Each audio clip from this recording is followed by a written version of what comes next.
السلام علیکم، میں ہوں سمالی اور آج ہم جس ٹاپک پر بات کر رہے ہیں وہ ہے ڈی ایچ اے اسلام آباد کا ایک نیا سٹیپ۔ جی ہاں، جس سٹیپ کی ہم بات کر رہے ہیں وہ ہے digital on line property auction کی۔ یہ ایک ایسا سٹیپ ہے جس کے بارے میں ہم ایکسپرٹیز کی رائے بھی لیتے ہیں، اور آج ہم جس ایکسپرٹ کی رائے لے رہے ہیں ہمارے ساتھ موجود ہیں senior real estate analyst Muhammad Ahsan ملک۔ السلام علیکم، کیسے ہیں آپ سر؟ سر، یہ صبح صبح ایک خبریں ہمیں سننے کو ملی ایف ای ڈی کے حوالے سے نیوز پیپرز میں، اس کے حوالے سے آپ کیا کہیں گے؟ بسم اللہ الرحمن الرحیم۔ سما، بات یہ ہے کہ اس پہ بہت ایفرٹ ہو رہی تھی اور اس ایفرٹ میں کافی دفعہ اپ اینڈ ڈاؤن ہوئے، اور فائنلی ابھی کو 10-15 ڈیز پہلے آئی ایم ایف نے کہا کہ ہم ایف ای ڈی کو الاؤ کرتے ہیں کہ آپ اس کو ابالش کر دیں، بٹ ون ٹائم جو فرسٹ بائر ہے جب پراپرٹی پرچیز کرے گا تو اس وقت آپ اس کو مت چارج کریں، بٹ اس کے بعد سبسیکوینٹ جو بھی ٹرانسفر ہوگی اس پہ یہ اپلیکیبل ہوگی۔ تو یہ تو جو پہلے سے قانون موجود تھا یہ اس سے بھی سخت ہو جاتا، تو پھر کافی لوگوں نے اس پہ محنت کی اور ان کی انوالومنٹ تھی، آئی ایم ایف کو کنونس کرنے کی کوشش کی گئی کہ پلیز اس کو ہمیں ابالش کرنے دیں، اور شاید اس کی ایک بہت بڑی وجہ یہ ہے کہ جو ایف بی آر جس نے یہ قانون انٹروڈیوس کروایا ان کو بھی غلطی کا احساس ہوا کہ انہوں نے ریونیو جنریٹ کرنے کے لیے یہ ٹیکس امپلیمنٹ تو کر دیا، بٹ نہ ریونیو جنریٹ ہوا، الٹا اس کا نقصان یہ ہوا کہ اکنامک ایکٹیویٹی بھی چوک ہو کے رہ گئی۔ تو گڈ نیوز یہ ہے کہ فائنلی گورنمنٹ کو خیال آیا اور ایف ای ڈی ایبالش کرنے جا رہے ہیں۔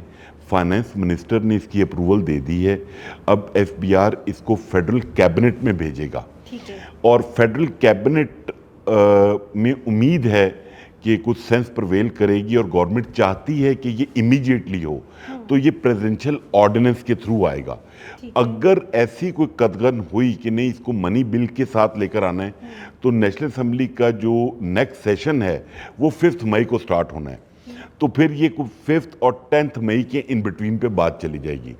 بٹ میں یہ سمجھتا ہوں کہ بہت عرصے سے ریل اسٹیٹ سیکٹر کے لیے کوئی گڈ نیوز کا انتظار کیا جا رہا تھا، وہ ایک گڈ نیوز آئی ہے، اور اللہ کرے اس سے پازیٹیوٹی آئے۔ صبح سے کافی کالز وغیرہ بھی آئیں اس کے اوپر، تو میں اس سے پوچھے تھے احسن اس کا امپیکٹ کیا ہوگا۔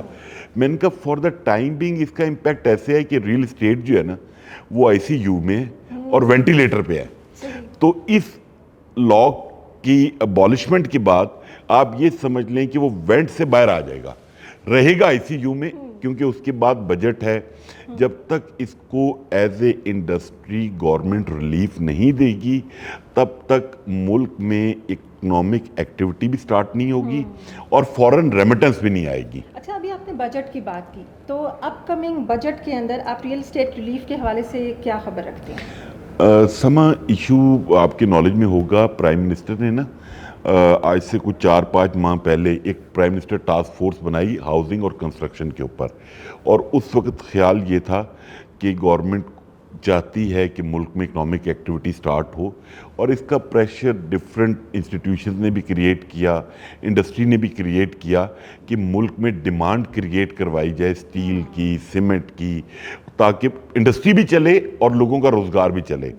تو اس بیس پہ پرائم منسٹر صاحب نے ایک ٹاسک فورس بنائی، اس کا میں بھی ممبر رہا، اس کی ڈسکشنز میں ساتھ رہا، میں اپنی ان پٹ بھی ڈالی اس میں، بٹ انفارچونیٹلی جب وہ ساری چیزیں فائنلائز ہو گئیں تو اینڈ پہ آئی ایم ایف نے اس کو فار دا ٹائم بینگ روک دیا۔ جب ان کا لاسٹ وزٹ تھا آئی ایم ایف کی ٹیم کا، تو 3 چیزوں کے لیے گورنمنٹ نے ریلیف مانگا تھا، ایک cigarette, beverages and real estate.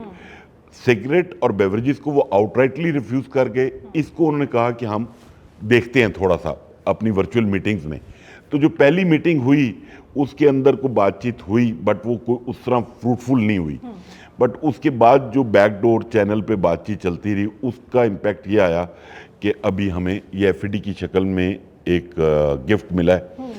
Budget میں ہم یہ ایکسپیکٹ کر رہے ہیں کہ جو ٹاسک فورس نے سجیشنز دی ہیں، کیونکہ گورنمنٹ خود اس چیز کو ایڈمٹ کرتی ہے، finance minister, chairman F B R, minister housing, minister for state, کہ جی اوور ٹیکسڈ ہو گیا یہ سیکٹر، ٹھیک ہے، تو ہمیں ریشنلائزیشن کی طرف جانا چاہیے تاکہ کام چلے، کیونکہ 2 چیزیں ہیں، اگر آپ نے ہاؤسنگ یا کنسٹرکشن سیکٹر کو چلانا ہے. One is transfer cost real estate کی اینڈ سیکنڈ کنسٹرکشن کاسٹ. جب تک یہ دونوں نیچے نہیں آئیں گی اکنامک ایکٹیویٹی پراپرلی نہیں چلے گی.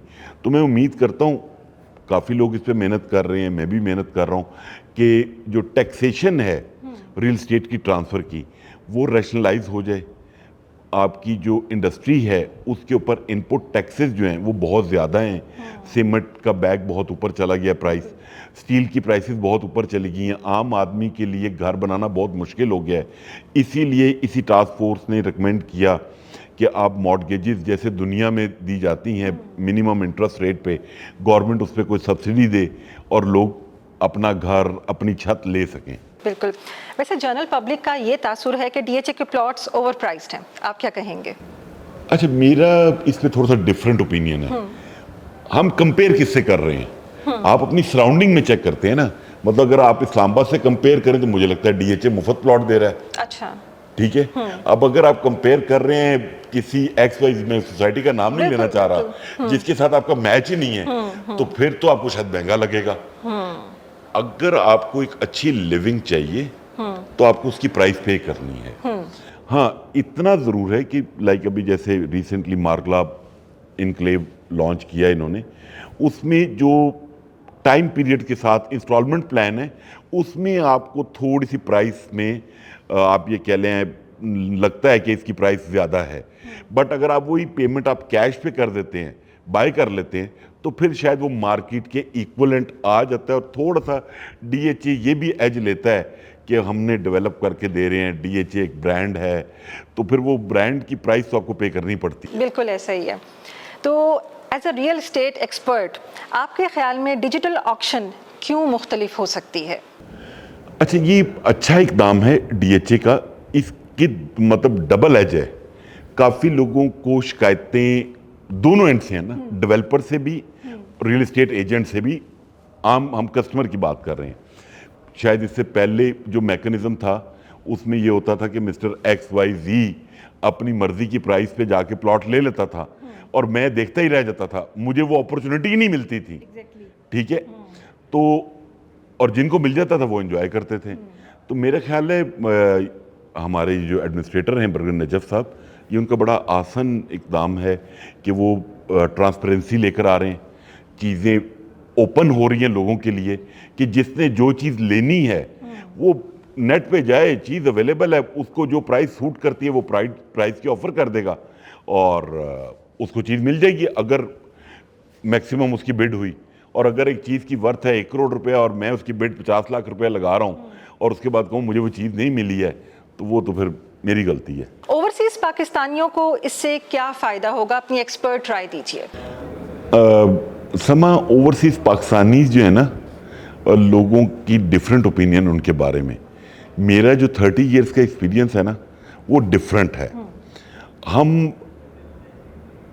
اوورسیز پاکستانیز کو جب تک انوائرمنٹ نہیں دیں گے نا پراپر, ٹھیک ہے, پراپر سے مراد میری یہ ہے کہ اس وقت جو تاثر ہے گورنمنٹ کی پالیسیز کی وجہ سے, ایسن اور سما اپنے پیسے دبئی اور ٹرکی لے کر جا رہے ہیں, تو وہاں کے لوگ کہتے ہیں جب یہ پاکستانی پیسہ ادھر لے کر آ رہے ہیں تو ہم ادھر کیوں لے کر جائیں, کیونکہ وہ لوگ بھی ہم سے زیادہ اویئر ہیں گورنمنٹ کی پالیسیز پہ, ٹیکسیشن کے میکنزم پہ.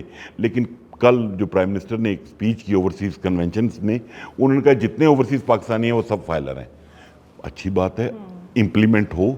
اور اس چیز کو ہم نے بہت اس کیس کو فائٹ کیا ہے کہ بھائی جو اوورسیز پاکستانی ہیں وہ فورن ریمیٹنس بھیجتے ہیں, بٹ ڈی ایچ اے کا نام ہے, اوورسیز پاکستانی ہیں, ہر اوورسیز پاکستانی کی خواہش ہوتی ہے ڈی ایچ اے میں اپنا گھر ہو.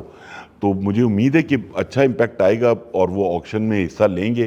بٹ اس کے لیے ضروری یہ ہے کہ ساتھ گورنمنٹ کو چاہیے کہ تھوڑی سی فرینڈلی پالیسیز دیں. بالکل. لیکن اوورسیز پاکستانی کی ڈیمانڈ کیا ہوتی ہے؟ ان کو سیکیورٹی چاہیے ہوتی ہے, صاف انوائرمنٹ چاہیے ہوتا ہے, یا کیا چاہیے ہوتا ہے؟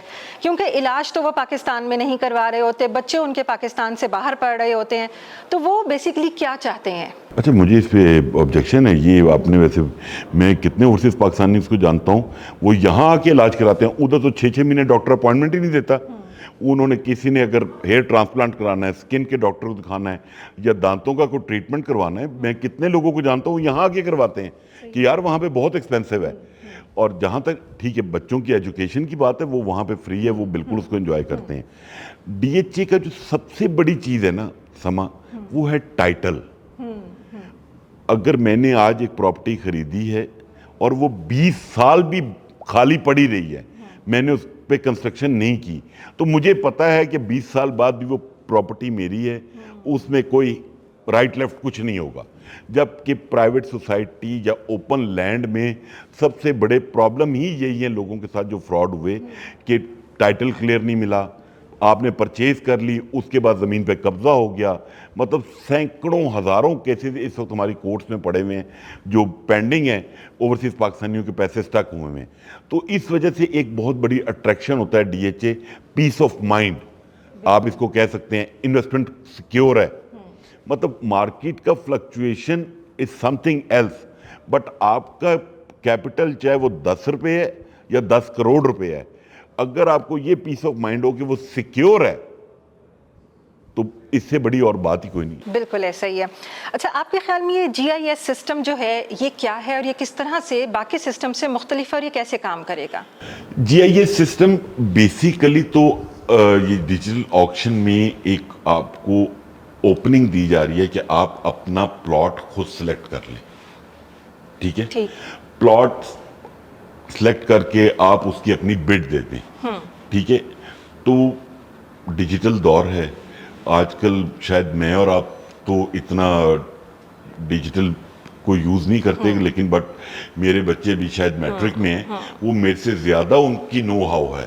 اور دنیا مطلب ڈیجیٹل ورلڈ میں ہم سے بہت آگے چلی گئی. آرٹیفیشل انٹیلیجنس دیکھ لیں, تو یہ جی آئی ایس کا جو میکنزم ہے میرے خیال میں اچھا سپورٹیو ہے, اور آکشن میں یہ اچھا ہیلپ فل رہے گا. اس میں آپ اپنا میپ خود دیکھ سکتے ہیں. ڈیفینیٹلی آپ میپ دیکھ لیں گے, پلاٹ کی لوکیشن دیکھ لیں گے, مطلب میپ کے اوپر, اور آپ کو ایک آئیڈیا ہو جائے گا, اور اس کے بعد آپ اپنی بڈ دے دیں گے.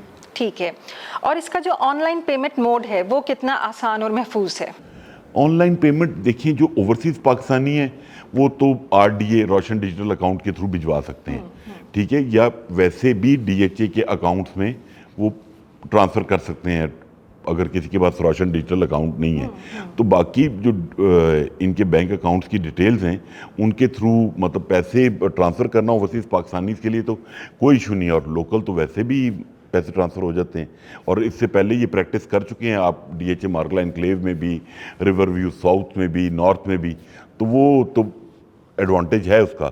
بٹ یہ ہے کہ اس کا پازیٹیو رسپانس آئے, لوگ اس کو پازیٹیو سائڈ پہ لیں ڈیجیٹل, اور ڈی ایچ اے کا بھی یہ جو ایکسپیرینس ہے وہ اچھا رزلٹ دے.